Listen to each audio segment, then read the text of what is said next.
네, 함께 성경 봉독하겠습니다. 오늘 말씀은 고린도전서 15장 12절부터 22절까지 말씀입니다. 고린도전서 15장 12절부터 22절까지. 신약 성경 282쪽입니다.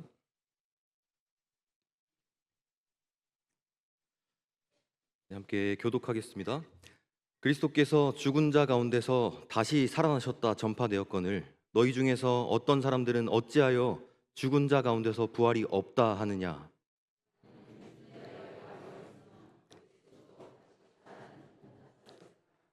그리스도께서 만일 다시 살아나지 못하셨으면 우리가 전파하는 것도 헛것이요 또 너희 믿음도 헛것이며,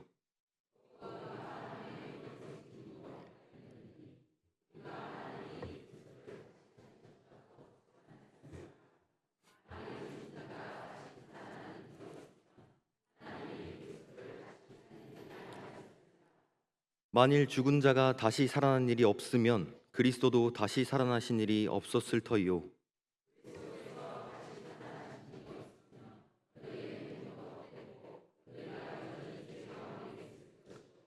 또한 그리스도 안에서 잠자는 자도 망하였으리니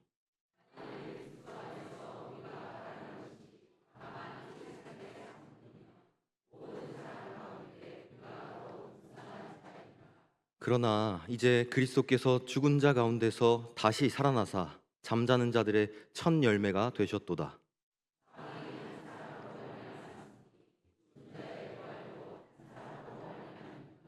같이 읽습니다. 아담 안에서 모든 사람이 죽은 것 같이 그리스도 안에서 모든 사람이 삶을 얻으리라.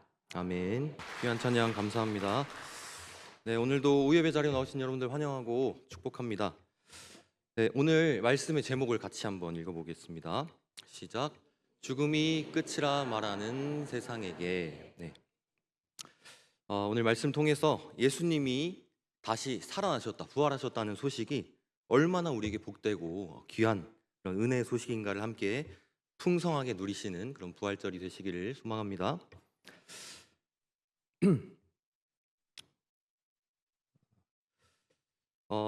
오늘 참 감사하게 이제 제 아이가 세례교인이 돼가지고 저 너무 감사하고, 근데 예배 마치고 나니까 도경이한테 도연이라고 부르고 저한테 도경이라고 많이 이렇게 부르시던데, 네, 헷갈리지 마십시오. 덩치가 제가 좀 더 큽니다. 네.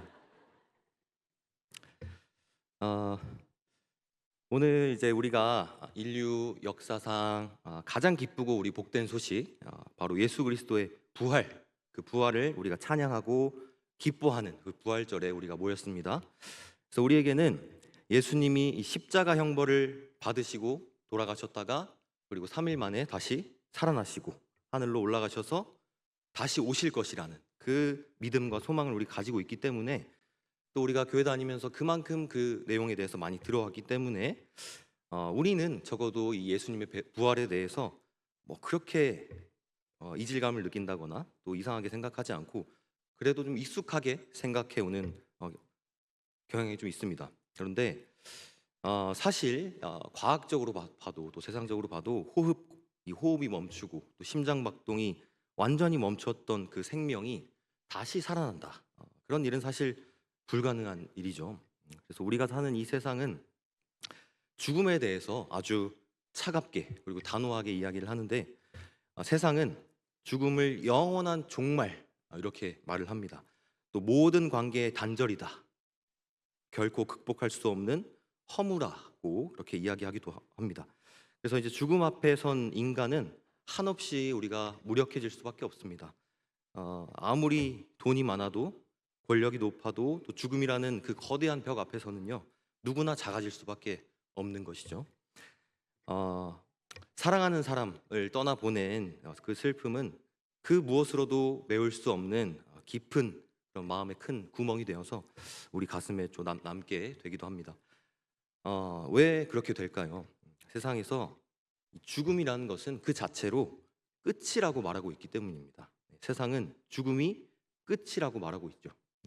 하지만 여러분께 오늘 말씀 시작하면서 세상이 우리에게 던지는 그 절망적인 선언에 대해서 한번 질문을 드려보고 싶습니다. 정말로 죽음이 우리 인생의 마지막 마침표입니까? 만약 세상의 말대로 죽음이 정말 우리 인생의 마지막 마침표라고 한다면 우리가 그동안 이 땅에서 나누었던 뜨거운 어떤 사랑, 또 믿음, 또 고귀한 어떤 희생, 헌신 이런 것들은 대체 어떤 의미가 있는 걸까요? 또 죽음이 그 모든 것들을 다 지워버리는 끝이라고 한다면 우리가 지금까지 신앙생활하면서 가져왔던 믿음 그런 것들은 모두 다 어떤 의미가 있다는 걸까요? 그래서 오늘 함께 읽은 이 본문 고린도전서 15장을 함께 읽었는데요. 고린도전서 15장은 소위 이제 부활장이라고 불리는 말씀입니다. 사도 바울이 이제 이 말씀을 통해서 죽음이 끝이다. 죽으면 끝이지 뭐가 있냐라고 말하는 그 세상을 이기는 하나님의 대답을 우리에게 들려주고 있습니다. 그래서 오늘 이 말씀을 통해서 우리 안에 죽음을 이기는 그런 따뜻한 소망이 다시 회복되시기를 소망합니다. 그래서 방금 제가 드렸던 질문에 대한 그 한 세 가지 대답을 오늘 한번 나눠서 살펴보려고 하는데요. 그 첫 번째는 부활이 없다면 우리의 인생은 비극이라는 것입니다. 먼저 우리는 이 부활을 부인하는 그럴 리가 없다. 어떻게 죽은 사람이 살아나냐라고 말하는 그 세상의 논리가 가져오게 되는 아주 비참한 결론을 정직하게 한번 바라볼 필요가 있습니다. 이 본문이 쓰여진 당시의 배경을 좀 보면 이 고린도 교회 안에는 그 헬라 철학의 영향을 받아서 몸의 부활은 당연히 없다라고 주장하는 그런 사람들이 있었습니다. 그래서 이 사람들은 여러 가지 철학과 또 학문, 또 자신들만의 신학 같은 것들을 가지고 죽음이 없다고 부인하는 그런 사람들이 있었습니다. 그때 당시 사람들이 가지고 있었던 철학 또 이론 같은 것들 좀 살펴보면 먼저 헬라 철학의 근간은 그러니까 영적인 것 이런 것들은 굉장히 고귀하고 성스럽지만 물질, 육체 이런 것들은 굉장히 저급하고 악하다고 생각하는 그런 이분법적인 사고가 있었습니다. 그래서 육체는 영혼을 가두는 감옥이나 마치 묘지, 무덤과도 같은 그런 것으로 생각을 했습니다. 따라서 이제 죽음은 영혼이 이 정말 추하고 제한적인 우리 영혼을 가두고 있는 이 육체로부터 해방돼서 드디어 자유로운 어떤 영적 세계로 들어가게 되는 축복이라고 오히려 생각을 했습니다. 그래서 그런 사람들에게 죽었던 우리 몸이 다시 살아난다? 이런 부활의 메시지는 구원이 아니라 다시 감옥으로 돌아가라고 하는 끔찍한 그런 소리나 다름이 없었던 거죠. 그래서 이 헬라 철학자들에게 육체는 언젠가는 내가 벗어 던져야 할 그런 옷이지 영원히 보존해야 되는 그런 가치가 있는 것이 아니었다는 거죠. 또 다른 사람들이 있었는데 에피쿠로스 학파라는 그 사람들입니다. 이 사람들은 죽으면 끝이다 라고 말하는 이런 오늘날 이 현대의 무신론적인 어떤 생각하고 가장 닮아 있는 부류인데요. 이 사람들은 이제 인간이 원자로 구성되어 있다. 그래서 죽으면 원자가 다 흩어지는 것처럼 우리 존재 자체도 완전히 소멸되게 된다. 이렇게 주장을 했습니다. 그래서 죽음 너머의 심판, 어떤 부활 이런 것들이 없다고 믿었기 때문에 내일 죽을 것이니까 그냥 먹고 마시자라고 하는 이런 쾌락주의 그리고 허무주의에 빠지기가 쉬웠습니다. 고린도전서 15장 32절에 보면 이제 바울이 이들의 이 주장을 인용하면서 반박하고 있는 그런 이유가 되기도 합니다. 그리고 또 다른 사람들은 스토아 학파에 속한 사람들입니다. 이 사람들은 인간의 영혼은 거대한 이 우주에 여러 가지 과정이 일어나는 과정 중에 우주의 한 불꽃에서 나온 파편 같은 것이고 죽음은 다시 그 우주의 거대한 불꽃으로 돌아가서 다시 흡수되는 것이다. 이런 과정으로 생각을 했습니다.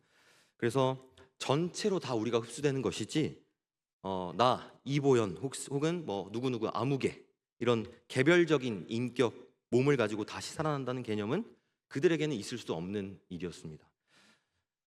그리고 이 고린도 교회 내에서 여러 가지 문제가 많았지만 가장 이제 실질적인 문제였던 흐름인데요. 바로 영지주의자들입니다. 이 영지주의자들은 부활이 이미 일어났다고 주장을 했습니다. 그래서 부활은 몸이 다시 사는 것이 아니라 우리가 복음을 깨닫고 영적으로 깨어난 그 상태 자체가 부활이다라고 그렇게 이야기를 합니다. 그래서 몸의 부활을 어떤 상징이나 비유 같은 것으로 치부해버림으로써 성도들이 장차 누리게 되는 그런 실제적인 소망, 육체적인 어떤 거룩함 이런 의미들을 모두 다 퇴색시켜 버리는 그런 이단이었습니다. 이렇게 이제 당시 고린도 교회 안에도 헬라 철학의 영향을 받아서 죽은 자의 부활은 없다라고 주장하는 사람들이 있었습니다. 예수님의 부활을 부인하는 그런 사람들이 있었다는 거죠. 영혼은 고귀하지만 몸은 저급한 거니까 몸이 다시 살아나는 부활 같은 건 있을 수 없다라고 하는 논리였습니다. 그래서 이건 오늘날 죽으면 끝이지 무슨 다음이 있냐 라고 말하는 세상의 목소리와 똑같은 내용이죠. 여기에 대해서 이제 사도 바울이 굉장히 치밀하게 그리고 아주 뼈아픈 가정을 내리는데, 오늘 본문 12절부터 19절까지가 그 내용입니다. 12절 말씀을 먼저 같이 한번 읽어보겠습니다. 12절 읽겠습니다. 시작. 그리스도께서 죽은 자 가운데서 다시 살아나셨다 전파되었거늘 너희 중에서 어떤 사람들은 아멘. 네.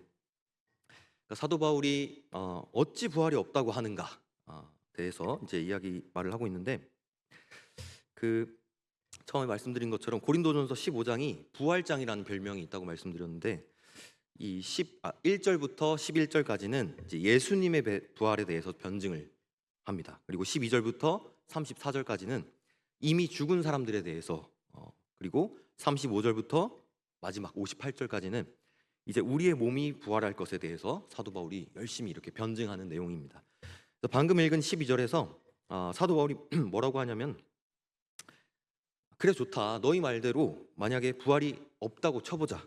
그러면 어떤 일이 벌어지는지 아느냐라고 묻고 있습니다.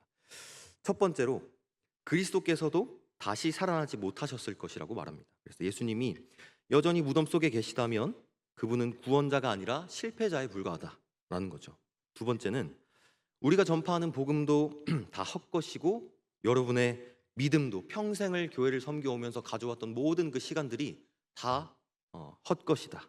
그리고 여러분의 믿음, 신앙생활, 예배, 전도, 기도 이 모두가 아무런 근거가 없는 정말 대국민 사기극, 전 인류를 상대로 한 사기극이 된다라고 하는 것이죠. 부활이 없다면 말이죠.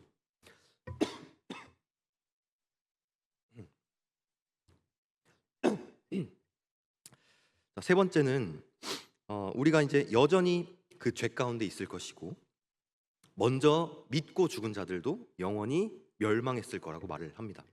그리고 바울은 19절에서 이제 이 변증의 결론을 짓듯이 말을 하는데, 19절도 한번 같이 읽어보겠습니다. 오늘 본문 19절 같이 읽겠습니다. 시작. 만일 그리스도 안에서 우리가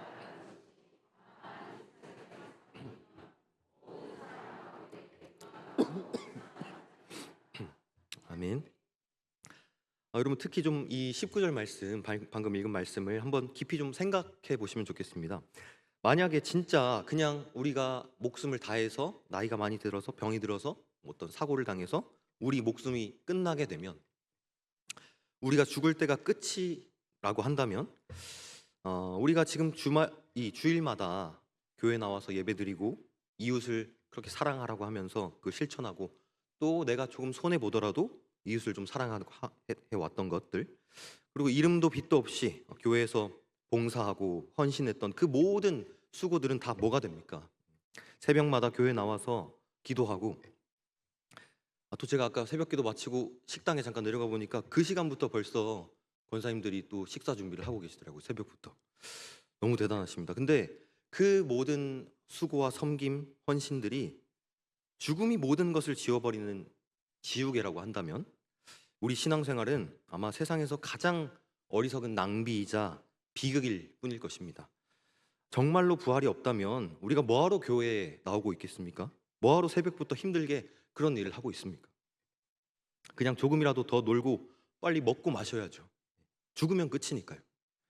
정말로 예수님의 부활이 사실이 아니었다면 어떻게 그 겁 많던 제자들이, 겁쟁이였던 제자들이 그 로마의 칼날 앞에서도 당당할 수 있었겠습니까? 여러분, 이렇게 세상의 논리는 우리를 허무라고 하는 그 막다른 골목으로 계속해서 밀어넣고 있습니다. 하지만 복음은 바로 그 막다른 골목에서 우리에게 새로운 길 보게 하는 것입니다. 그것이 무엇입니까? 그 대답으로 두 번째입니다. 두 번째는 예수님께서, 우리 예수 그리스도께서 첫 열매의 길을 여셨다는 것입니다. 복음은 여기에서 멈추지 않죠. 막다른 길에서 멈춰 서지 않습니다. 우리 20절도 한번 읽어보겠습니다. 오늘 말씀 20절 시작. 그러나 이제 그리스도께서 죽은 자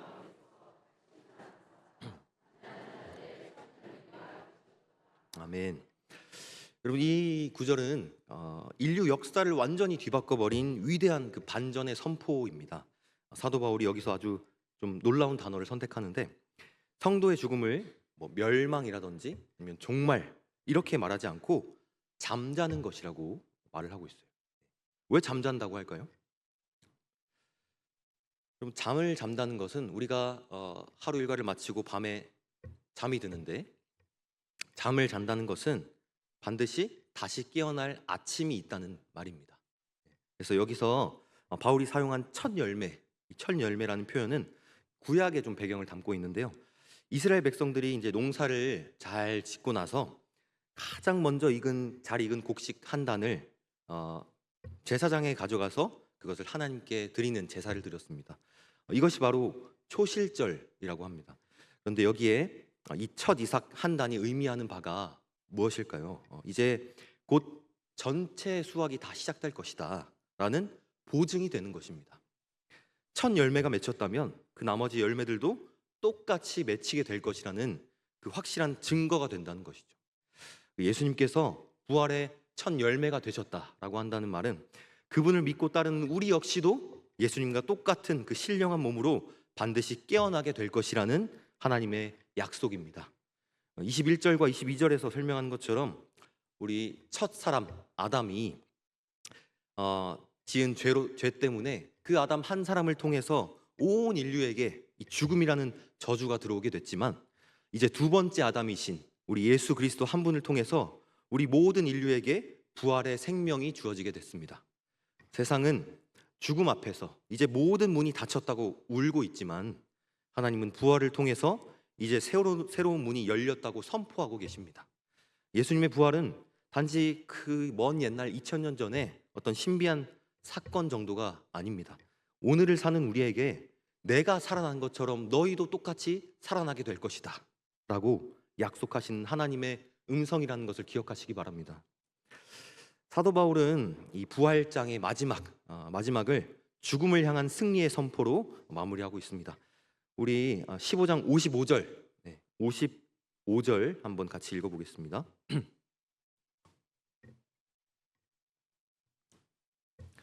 55절입니다. 사망아 너의 승리가 어디 있느냐? 사망아 네가 쏘는 것이 어디 있느냐? 아멘. 사망이 온데 간데 없고, 사망이 가지고 있는 그 강력한 힘도, 그 쏘는 것도 다 사라졌습니다. 죽음을 죽이신 우리 예수님께서 죽음을 이기시고 부활하셨기 때문입니다. 예수님께서 정말로 살아나셨기 때문에, 부활하셨기 때문에 예수 그리스도를 믿는 믿음 안에서 우리가 그동안 수고하고 땀 흘리고 교회를 잘 세워나가기 위해서 노력했던 그 모든 일들이 헛되지 않고 마침내 예수님을 다시 만나게 될 그날에 우리 주님께서 잘했다고 칭찬하시면서 그 모든 여러분의 수고를 인정해 주실 것입니다. 그래서 십자가와 부활에 대한 그 확고한 신앙을 가지고 있는 사람은요, 사람의 인정을 바라지 않고 오직 하나님이 인정해 주실 것만을 바라보며 나아가는 사람이라는 것을 기억하시기 바랍니다. 사람의 인정이 아닌 하나님의 인정과 하나님의 알아주실 것을 바라고 나아가는 우리 모든 성도님들 되시기를 축복합니다. 그래서 이제 우리는 예수님이 첫 열매 되심으로 보증해 주시는 그 하나님의 약속을 통해서 확신을 얻을 수 있습니다. 그 확신에 대해서 살펴보면 세 번째입니다. 다시 만날 약속과 슬픔을 이기는 확신입니다. 22절 말씀에 보시면 그리스도 안에서 모든 사람이 삶을 얻으리라 라고 합니다. 그래서 이 삶은 단순히 심장이 다시 뛰고 멈췄던 심장 박동이 다시 뛰고 숨을 다시 쉰다는 의미 정도가 아닙니다. 그래서 이것은 하나님 나라에서 누리는 영원한 사귐이고 이 땅에서 미처 다 나누지 못한 그 사랑의 완성이 된다는 말입니다. 그래서 저는 이 말씀이 어떤 지식이나 머릿속에 들어있는 교리 같은 그런 지식적인 것이 아니라 정말 제 마음을 가슴을 울렸던 그런 개인적인 좀 기억이 있어서 잠시 좀 나눌까 합니다. 저는 이제 제 나이 또래에 비해서는요 좀 꽤 가족이 많은 그런 집에서 자라왔습니다. 부모님하고 그리고 사남매 그리고 이모 외할머니까지 이렇게 8식구가 한 집에서 지내왔는데 제 위로 누나들이 3명 있습니다. 그리고 제가 막내인데요.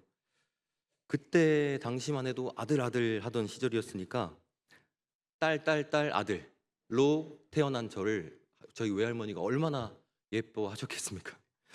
네, 정말 예뻐하셨습니다. 과자나 뭐 사탕 같은 게 생기면 그냥 잘 이렇게 챙겨주셨다가 누나들 몰래 꼭 저한테만 이렇게 챙겨주시기도 하고 누나들이랑 좀 놀다가 뭐 싸울 때도 있죠. 싸우면 저는 항상 3대 1로 맞을 수밖에 없었습니다.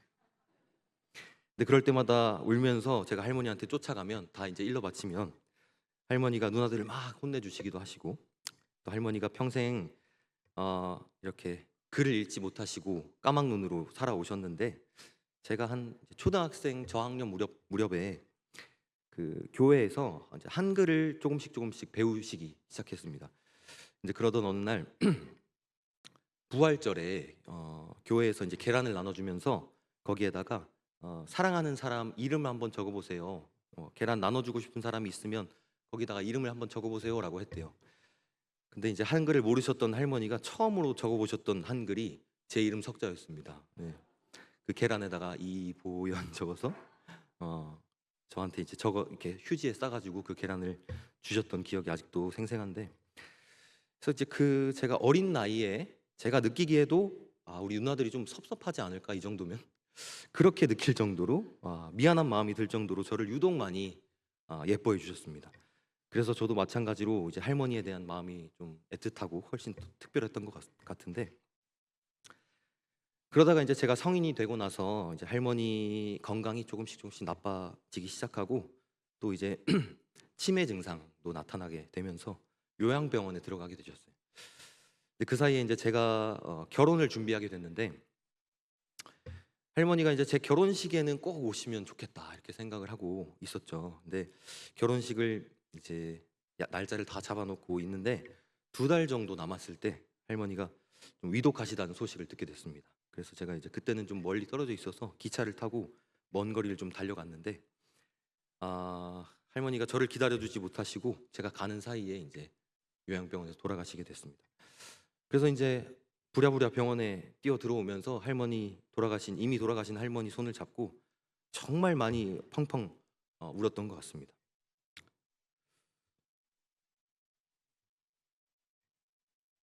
네, 그게 이제 정신없이 울고 너무 큰 슬픔에 잠겨 있었는데 그 장례식을 치르면서 문득 그런 생각이 좀 들었습니다. 할머니도 이제 살아생전에 하나님을 믿으셨고 느지막하게나마 하나님을 영접하시고 예수 그리스도를 믿는 믿음을 갖게 되셨고 집사 직분까지도 이렇게 받으셨고, 그래서 제가 아직도 기억나는 게 할머니가 처음으로 가족들 식사 때 저희 어머니가 한 번만 대표기도 해달라고 할머니한테 그렇게 사정을 해서 할머니가 처음 기도를 하셨는데 그 기도가 아직도 기억이 나는데요. 하나님 아버지 그저 재수 좋게 하시고 잘 먹게 잘 살게 해달라고 재수 좋게 해달라는 기도를 제가 그때 처음이자 마지막으로 들어봤습니다. 그래도 할머니의 그 방식으로 하나님을 영접하시고 신앙생활을 하시다가 돌아가셨죠. 그래서 할머니도 살아생전 하나님을 믿으셨고 나도 하나님을 믿고 있는데 그러면 우리는 나중에 다시 천국에서 만날 수 있게 되겠구나, 그런 생각이 들면서 그때부터는 오히려 마음 한켠에 하늘 본향을 향한 소망, 또 우리가 이 땅에서는 잠깐 이제 이별하게 되지만 이 땅에서는 다시는 볼 수 없지만 영원한 하나님의 나라에서는 우리가 다시 만나서 영원히 살게 되는구나. 그래서 이런 마음을 좀 주셔서 오히려 나중에는 감사함으로 그렇게 장례를 치르고 할머니를 잘 보내드렸던 것 같습니다. 여러분, 세상은요 우리가 이 장례식장을 영원한 이별의 장소라고 말을 합니다. 하지만 부활 신앙을 가진 저에게는 그곳은 잠시 동안의 이별을 고하는 그런 정거장이 되었습니다. 그래서 이 땅에서는 다시 뵐 수 없지만 눈물도 고통도 없는 하나님 나라에서 우리는 다시 만나서 영원히 살게 될 것이라는 그 소망, 그 확신이 제 마음에 찾아오고 나서 슬픔은 오히려 감사함으로 변하게 됐습니다. 죽음이 끝이라고 말하는 세상 속에서 저는 부활이 주는 따뜻한 위로를 맛볼 수 있었습니다. 물론 유가족이 당연히 느껴야 할 이별의 슬픔을 신앙의 이름으로 그렇게 강제로 억누르라는 그런 말이 아닙니다. 예수님께서도 나사로의 죽음 앞에서 우셨습니다. 장례식은 천국 소망을 확인하는 그런 자리이기도 하지만 또 동시에 그 사별의 아픔을 충분히 애도하고 하나님의 위로를 구하는 자리여야 합니다. 그래서 우리가 너무 깊은 슬픔에 빠지지 않고 하나님을 향한 소망으로 죽음을 대하시는 여러분이 되시길 바랍니다. 이제 제가 설교 서두에 시작하면서 던졌던 질문을 다시 한번 드립니다. 정말 죽음이 끝일까요? 죽음은 정말 우리 인생의 마지막 마침표입니까? 오늘 성경은 우리에게 단호하게 대답해주고 있습니다. 절대 그렇지 않다. 죽음은 마침표가 아니라 하나님의 나라로 들어가는 문을 여는 쉼표인 뿐이라는 것을 기억하십시오. 예수 그리스도께서 부활의 첫 열매가 되셨기 때문에 그분께 붙어 있는 우리 역시 생명의 아침을 맞이하게 될 것입니다. 우리 역시도 부활하게 될 것입니다. 여러분의 믿음의 수고가, 믿음의 헌신이 결코 헛되지 않음을 기억하시기 바랍니다. 저희 할머니께서 서툰 글씨로 그 계란 위에 제 이름을 적어 주셨던 것처럼 우리 주님께서는 부활의 생명책 위에 여러분 한 분 한 분의 이름을 이미 사랑으로 기록하셨습니다. 그러므로 우리는 슬퍼하되 소망 없는 자처럼 절망하지 않습니다. 우리에게는 다시 만남의 약속이 있기 때문입니다. 우리에게는 다시 돌아갈 본향이 있기 때문이죠. 이 부활의 소망을 품고 세상으로 나아갑시다. 죽음이 끝이라고 말하며 절망하는 그 세상 사람들에게 우리 안에 있는 이 따뜻한 소망의 이유를 전해주시길 바랍니다. 이제 이렇게 바울이 오늘 살펴보았던 이 15장 부활에 대한 이 이야기를 마친 후에 많은 변증을 했지만요, 58절까지 걸쳐서 긴 장이었지만 사실은 사도 바울이 정말 하고 싶었던 이야기를 마지막에 합니다. 그것이 바로 58절인데요. 같이 한번 읽어보겠습니다. 58절입니다.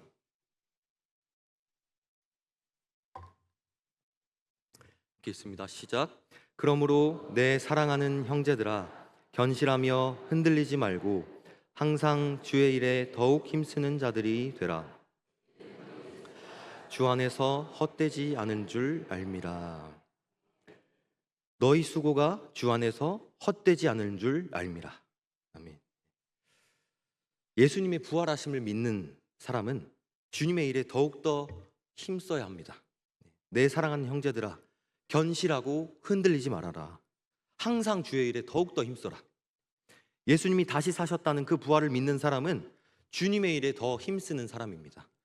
왜냐하면 예수님은 확실하게 부활하셨고 예수님을 믿는 사람은 그 또한 예수님의 부활에 동참하며 그들도 부활하게 될 것이기 때문입니다.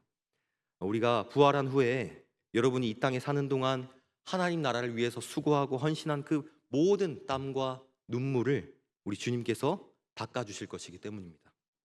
여러분의 수고가 주 안에서 결코 헛되지 않을 것입니다. 우리 한번 따라해보면 좋겠습니다. 당신의 섬김이 주 안에서 헛되지 않습니다. 네. 이제 마지막으로 이야기 하나만 하면서 말씀을 마치겠습니다. 이 공자의 수제자라고 하는 자공이 이제 스승인 공자에게 훌륭한 사람의 기준에 대해서 질문을 한 적이 있습니다. 선생님, 많은 사람들에게 칭찬을 받으면 훌륭한 사람입니까? 아니다.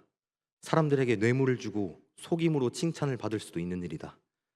다시 자공이 묻습니다. 그렇다면 반대로 사람들이 모두 악담을 하는 사람입니까? 아니다. 훌륭한 사람에게는 많든 적든 반드시 그를 인정해주는 무리가 있는 법이다. 자공이 또다시 묻습니다. 그렇다면 훌륭한 사람의 조건이 무엇입니까? 훌륭한 사람이 훌륭하다고 인정을 하면 훌륭한 사람이다. 얼마나 많은 사람에게 인정을 받았는가가 아니라 누구에게 인정을 받느냐가 중요한 것이다. 여러분, 많은 사람의 인기를 얻기보다는 옳은 사람의 인정을 얻는 것이 훨씬 더 중요합니다. 그리고 옳은 사람의 인정을 받기보다는 우리 믿는 신자들은요, 하나님의 인정을 받아야 합니다. 사람들의 인정에 기준을 두지 말고 말씀에 합한 사람이 되는 그 일에 기준을 두시기 바랍니다. 반드시 복되고 형통할 것입니다. 예수님이 우리를 위해서 십자가에 달리시고 못 박혀 돌아가시고 3일 뒤에 다시 살아나셨음을 믿는 그 모든 사람들은 예수님의 그 부활의 능력이 동일하게 함께 할 줄로 믿습니다. 그래서 이 부활의 능력이 이번 한 주간 동안 여러분의 삶의 모든 슬픔과 두려움을 넉넉히 이기게 하시기를 우리 주님의 이름으로 축복합니다. 기도하겠습니다. 사랑과 은혜가 많으신 아버지 하나님, 감사합니다. 오늘도 우리를 위해서 죽으시고 또 다시 사신 그 부활을 기억하게 하시고 또 그 부활의 은혜에 감사하며 우리가 이 예배 시간 사도 바울의 말씀을 또 받았습니다. 매일매일 십자가와 부활을 기억하며 예수님의 부활이 나의 부활이라는 사실을 기억하게 하시고 또 감사하는 삶을 살아가는 우리 모든 성도 되게 하여 주시옵소서. 감사드리며 예수님의 이름으로 기도합니다. 아멘.